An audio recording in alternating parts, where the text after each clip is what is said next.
La monarquía parlamentaria. Ya hemos señalado que nuestra Constitución reconoce en su propio artículo 1 que la forma política del Estado español es la monarquía parlamentaria. Es verdad que el término forma política es un poco ambiguo, pero porque en realidad se está reuniendo algo que derivaría de la clasificación de las formas de gobierno. Las formas de gobierno pueden ser monarquía o república, y los sistemas de gobierno que pueden ser presidencialista y parlamentario, ¿no? Aquí tenemos monarquía parlamentaria, pero en realidad al analizar el concepto de monarquía parlamentaria vemos que es el fruto de una larga evolución que en los distintos países pues ha podido tener distintas fases, que también los autores clasifican con distintos términos, pero nosotros vamos a seguir esta clasificación que me parece la más descriptiva de la evolución de esa monarquía. La monarquía absoluta, que sería la primera fase, ya sabemos lo que es, nace en el Renacimiento y es la característica de todo el Estado moderno durante los siglos XVI y XVII y sobre todo en el siglo XVIII hasta la Revolución Francesa, que supone precisamente la ruptura con este modelo. En la monarquía absoluta lo que hay es una concentración de poderes en el rey. Ya hemos visto la fundamentación del poder del rey como poder que deriva de Dios, o que en todo caso la comunidad ha encomendado al representante de esta dinastía. Es una monarquía en la cual, pues como digo, todos los poderes se concentran en el rey, y por lo tanto el resto de los poderes o se van debilitando o desapareciendo o se supeditan al rey. Ya sabemos que existe un poder legislativo, pero el poder legislativo, que eran esas cortes de origen medieval, en el Estado moderno, como ya hemos descrito en otros temas, van perdiendo ese poder, y el poder ejecutivo es el propio rey con sus secretarios, o con poco a poco pues esa administración que va surgiendo a su alrededor. Y el poder judicial pues igualmente se supedita al rey. Todavía hoy queda esa reminiscencia de decir que las sentencias se emiten en nombre del rey, ¿no? Que la justicia se proclama en nombre del rey. Y en esa es la monarquía absoluta que ya conocemos. ¿Qué sucede en la edad contemporánea o en Inglaterra desde el siglo XVII?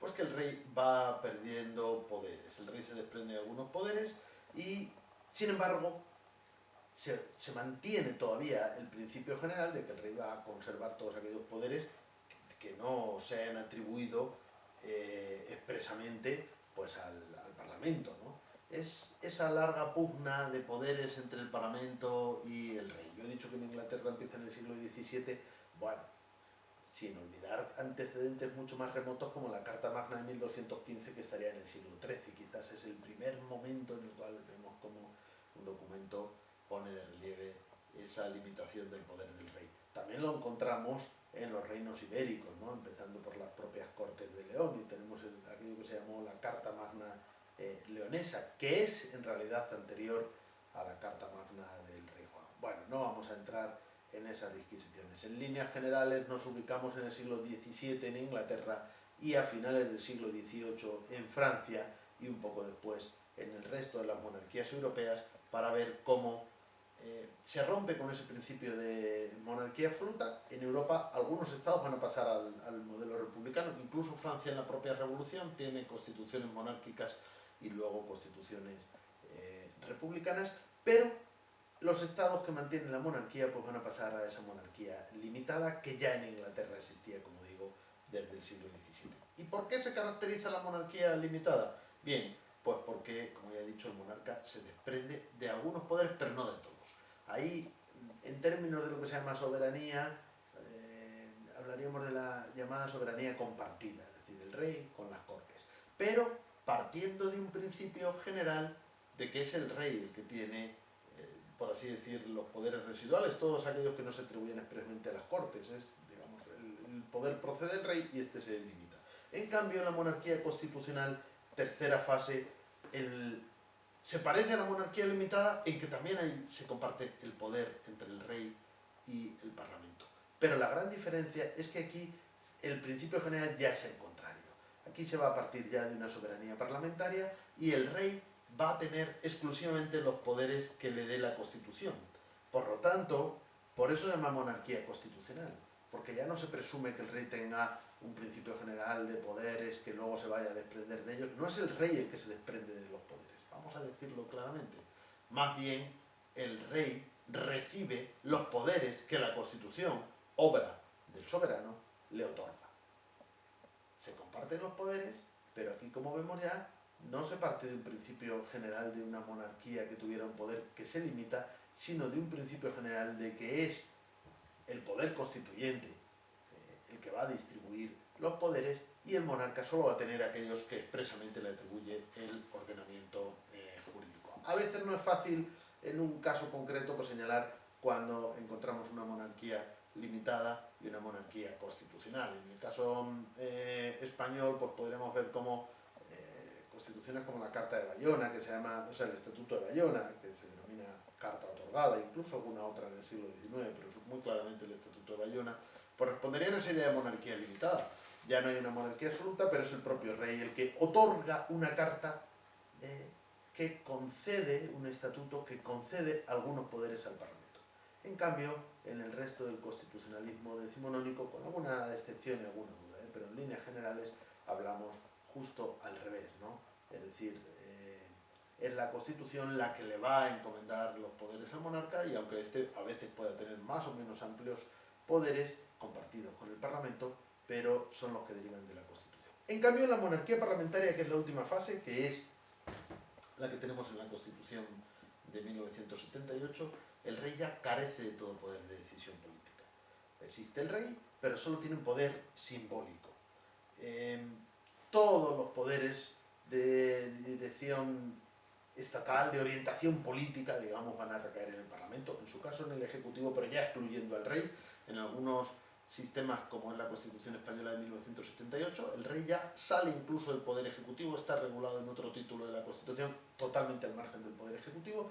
En algunas monarquías nórdicas, el rey conserva la cabeza del Poder Ejecutivo, pero de una manera nominal, de una manera simbólica. En realidad, nadie puede pensar, por ejemplo, que en el Reino Unido el rey va a tener un poder de decisión política propio, el propio Poder Ejecutivo, sino que más bien va a ser el primer ministro el que va a encabezar ese Poder Ejecutivo desde el punto de vista material, si queremos. ¿Cómo se define la monarquía parlamentaria? Bueno, ha habido diversos intentos de definición que son bastante, más que intentos de definición, fórmulas que nos dan una idea de por dónde va esta monarquía parlamentaria. Por supuesto, en el Reino Unido y en otras monarquías nórdicas es en muy gran medida fruto de la propia evolución histórica, que va perfilando un poco el papel del rey, que desde luego no es un poder de decisión, de toma de decisiones políticas, pero sí puede tener un gran poder de influencia. Decimos que el rey es una figura que no tiene potestas, pero que tiene autoritas, no tiene potestas, pero tiene autoritas, o puede tenerlo, ¿no? Y desde luego el sistema está basado en la idea de que el rey tenga esa autoritas, ese prestigio, esa capacidad de influencia. Voy a decir esas dos fórmulas, ¿no? La más común es aquella que nos dice que el rey reina pero no gobierna, ¿no?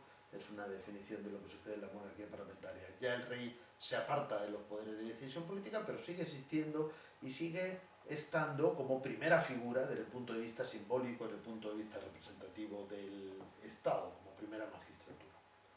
Y también podemos hacer esta cita de Walter Bagehot, que nos dice que es el derecho a ser consultado, animar y advertir. Bagehot, un autor de un libro muy interesante que se llama The English Constitution, Walter Bagehot, y que nos dice esta fórmula, ¿no? La monarquía parlamentaria es el derecho del rey o se caracteriza por el derecho del rey a ser consultado, animar y advertir. Ya ven que no tiene una capacidad de tomar decisiones por sí mismo, pero sí que es consultado. Ahora que hemos tenido recientemente pues un proceso de investidura, bueno, varios en realidad procesos de investidura del presidente, pero uno que ya ha culminado, pero en todos ellos vemos como el rey ahí, por ejemplo, realiza unas consultas y hace una propuesta, pero esa propuesta, por supuesto, como estudiaremos en la lección correspondiente, no es libre, pero desde luego él ahí sí que recibe a los líderes políticos, escucha, puede, como digo, animar, advertir. Esa es una buena definición también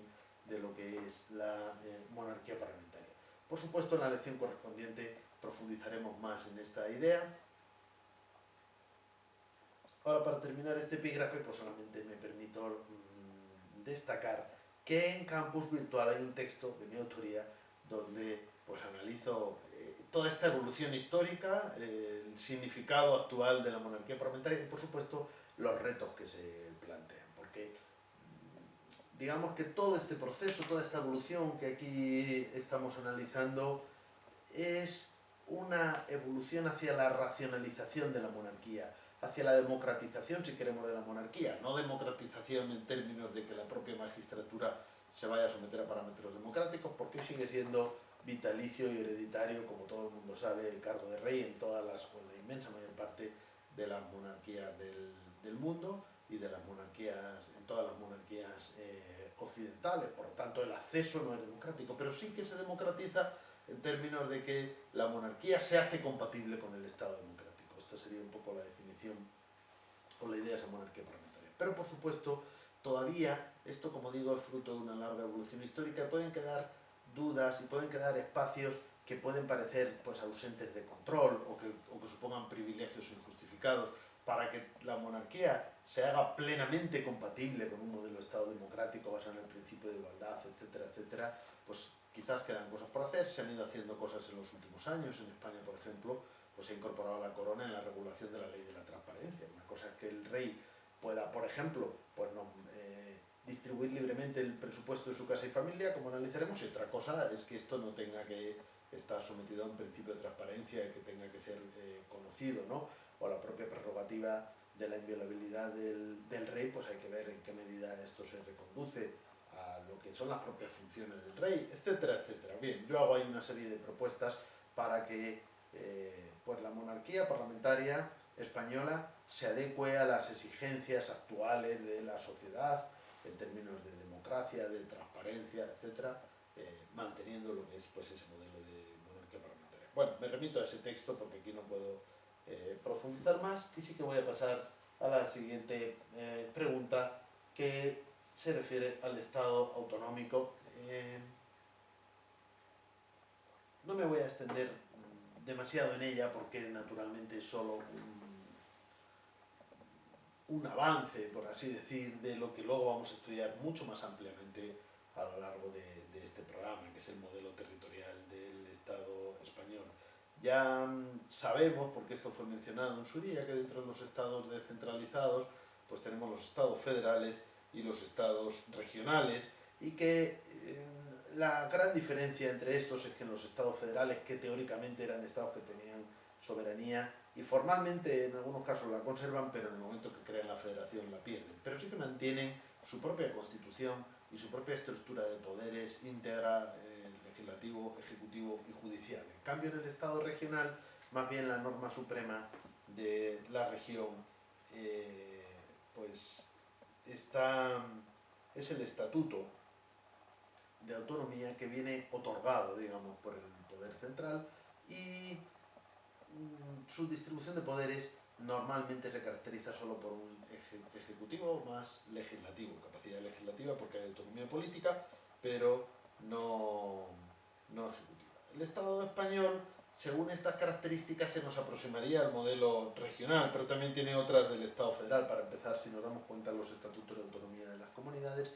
aunque lleven ese nombre de estatutos, tienen una doble aprobación, y también de tal manera que no es una carta otorgada ni mucho menos, sino que es una carta que es un texto, es un estatuto que en su aprobación, pero también en su reforma, parte y es imprescindible la aprobación de las instituciones autonómicas, pero luego también son aprobados por el Estado mediante ley orgánica, por lo tanto están a mitad de camino entre los estatutos de otras regiones o de otros modelos regionales y las constituciones de otros estados federales.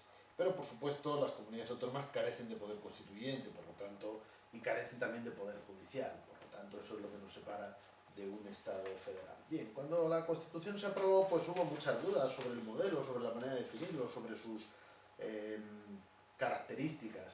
En realidad, hoy vemos, pues eso, que está ahí un poco a mitad de camino entre un modelo regional, entre un modelo federal. En su día el profesor Cruz Villalón hablaba de la curiosidad del jurista persa, ya que es un jurista persa, se leía la Constitución, ni siquiera sabía qué modelo territorial de Estado teníamos, porque podía ser un Estado centralista, dado que la autonomía es un derecho, y si nadie, si ningún territorio ejercía ese derecho a la autonomía, si ninguna nacionalidad y región se convertía en comunidad autónoma, pues hubiéramos tenido un modelo centralista. Claro que todos sabíamos que eso no era así, porque ya existían incluso los entes preautonómicos entre la Constitución, pero el jurista persa que leyera la Constitución, pues de esto no lo sabría, ¿no? Eso es lo que nos quería decir Crupillero. Hoy en día el modelo está bastante más perfilado y definido, no solo por la aprobación de los estatutos, por sucesivas reformas de los estatutos, sino también por la jurisprudencia constitucional. Y es ese modelo especial, y que por eso lo llamamos autonómico, basado en los tres principios que antes hemos mencionado al hablar del preámbulo y que yo creo que son la gran base que debemos considerar. Unidad, autonomía, solidaridad. Estos tres grandes principios son la base de nuestro sistema. A partir de ahí el título octavo, como veremos, realiza una amplia regulación de organización de las comunidades, de competencias, de las características del estatuto, etcétera, etcétera, etcétera. Bien, pero, bueno, pues como es obvio, parece que también hay muchas voces que piden la reforma de este modelo. La Constitución dejó muchas cuestiones abiertas, algunas pues tal vez no se han cerrado bien, o incluso pues se cerraron en su momento, pero luego pues ha habido diversas también reclamaciones o reivindicaciones de que esto cambie, pues eventualmente, como es obvio, en un proceso de reforma de la Constitución habría que reconsiderarlo. De todas maneras, aquí para esta pregunta no podemos profundizar más, porque luego ampliamente pues iremos explicando las características de este modelo y en qué medida pues algunas de ellas puedan ser susceptibles de revisión. Yo creo que esos tres pilares del artículo 2, en cambio, son los que precisamente los que deberían mantenerse, ¿no? En cualquier otro modelo. Un principio de unidad, un principio de autonomía y un principio de solidaridad. Muy bien, y para terminar, con esta lección 6 tendríamos ese epígrafe titulado La Constitución como sistema de valores. Desde luego ya hemos mencionado que la Constitución en el artículo 1, contiene 4 grandes valores que se llaman superiores, o que